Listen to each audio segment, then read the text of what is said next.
Hey, this is Mikey Borup for PremiumBeat.com, and in this After Effects tutorial I'm going to show you how to create some subtle 3D movements and a little bit of life to this 2D image.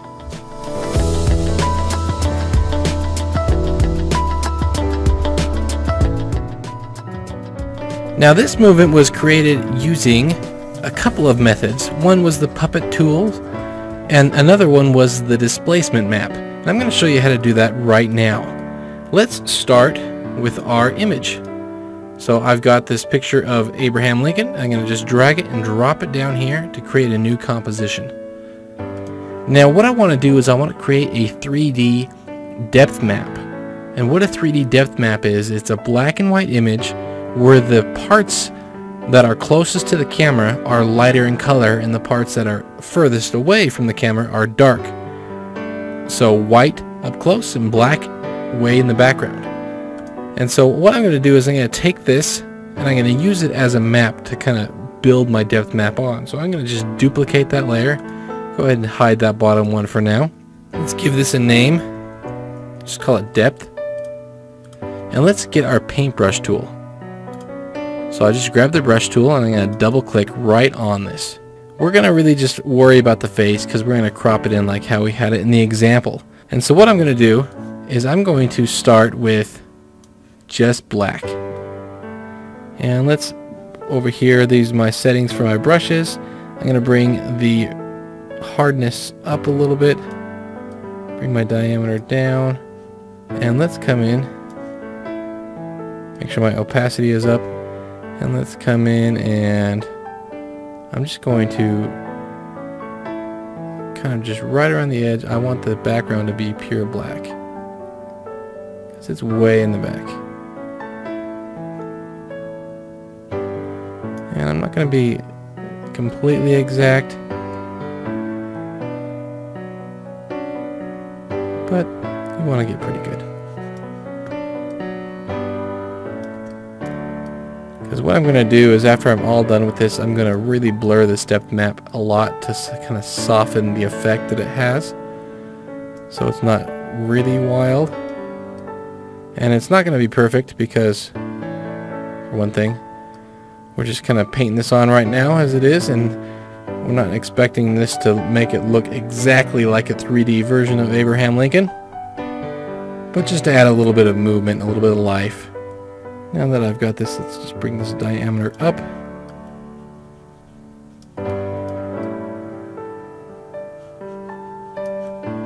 Okay, there's the first part.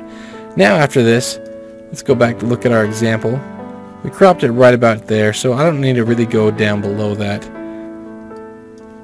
So, but let's change the color from this black to kind of now of a gray color. And I'm going to come in, now let's make this really soft. It's maybe not so soft, so let's bring the hardness up a little bit and the diameter down. And I want to just kind of build this up in layers.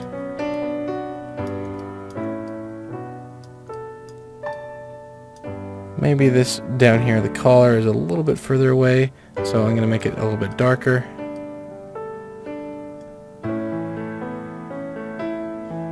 And maybe the eyes are a little bit dark, maybe not that dark. And the chin. And I'm just changing the kind of the color gradient.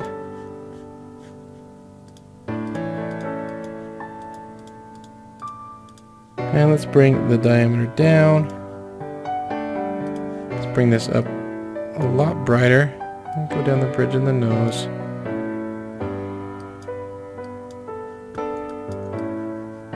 And the lips. So it's looking kind of crazy, but that's totally okay. And then what I want to do is let's go back into my main composition. And I'm going to just take this. Let's go to Effect, Blur, and let's do a fast blur. And you can see how everything is kind of blurring together. And then I want to pre-compose this. So Command-Shift-C on my keyboard. Let's call this depth comp. Click OK. Now let's hide this, and I might come back to this later, just depending on how it ended up. So let's now go into this Abraham Lincoln, and I'm going to go to Effect, Distort, Displacement Map.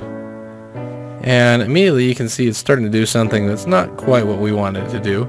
But up here, this displacement map layer, let's switch that to the depth comp. And now we can see we're starting to get a little bit of what we want it to do. It's not quite exactly how we want, but it's pretty darn close.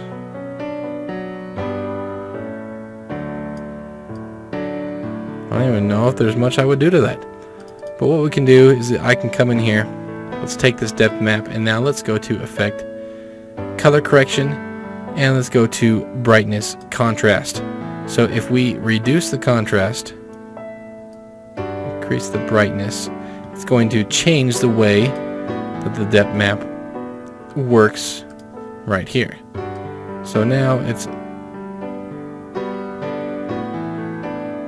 a little bit softer, and that's pretty darn good. So what I want to do is I want to make this look like he's turning his head just a tiny bit. So I'm going to turn on the 3D movement, and let's tilt this.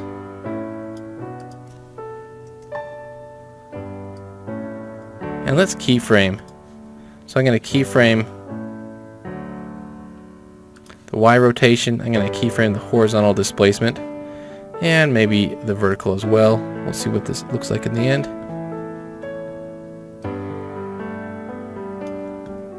And just kind of rotate.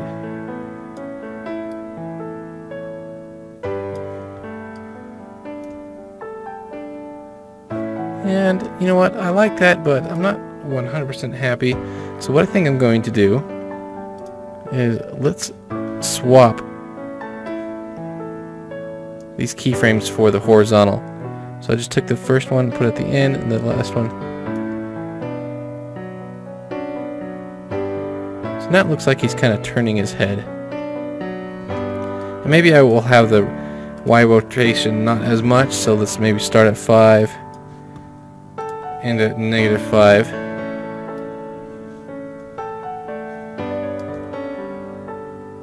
And I think that's a little bit better of a movement. Now what I want to do is let's make him give a little bit of a smirk, a little bit of a smile. And what I'm going to do with that is use the puppet tool. And I do have to pre-compose this first. So I'm going to highlight both, pre-compose it, click OK because I want to move everything over. Now I'm going to change my composition settings here. Let's go 1280 by 720. Make sure everything is just fine the way it looks.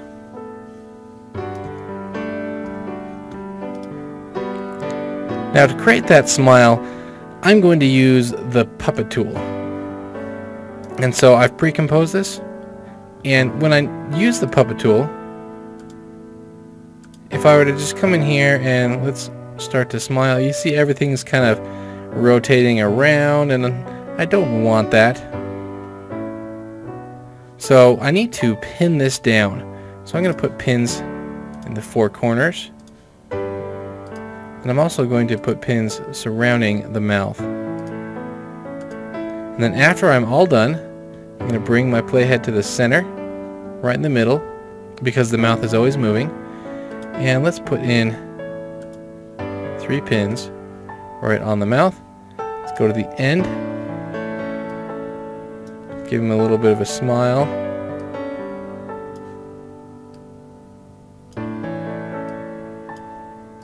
Go to the beginning. Maybe he's got a little bit of a frown at the beginning.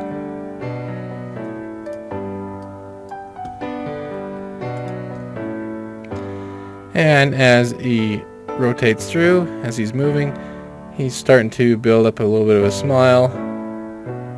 And you can see he's starting to smile a little bit. And maybe that movement's a little bit too fast, so I can come in here, I'm going to select this layer, hit U, it brings up my keyframes. So let's take those middle keyframes, maybe move them over a bit.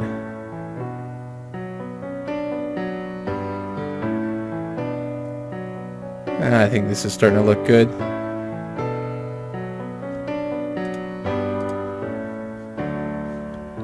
And let's do a quick render, show you what it looks like in real time. Okay, so that's how you add some quick little bit of 3D movement, some kind of lifelike to a 2D image.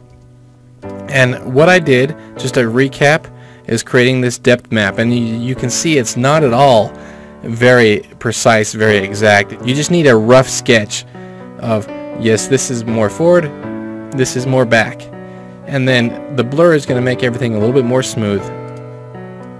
And you can see it adds quite a bit of 3D movement to it.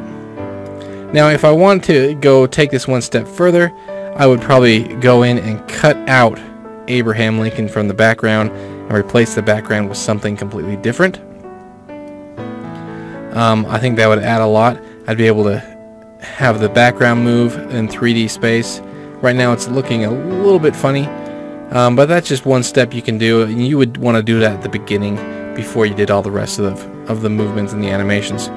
And then lastly, using the puppet tool, remember you got to put some anchor points in there or it's gonna go a little bit crazy, but that's not hard to do, and you don't have to worry about animating those because they're just there to hold things down while you animate the rest of it. So I hope you learned a lot from this. If you have any questions, go ahead and just put those down in the comments below.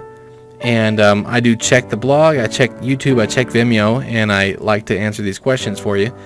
And if you have a need of some great stock music, some stock sound effects, go check out premiumbeat.com. They've got a great selection. And be sure to look at their blog. They've got more tutorials just like this on their blog about After Effects, video production, all sorts of things. Thank you for watching, and I hope you learned a lot, and we'll see you next time.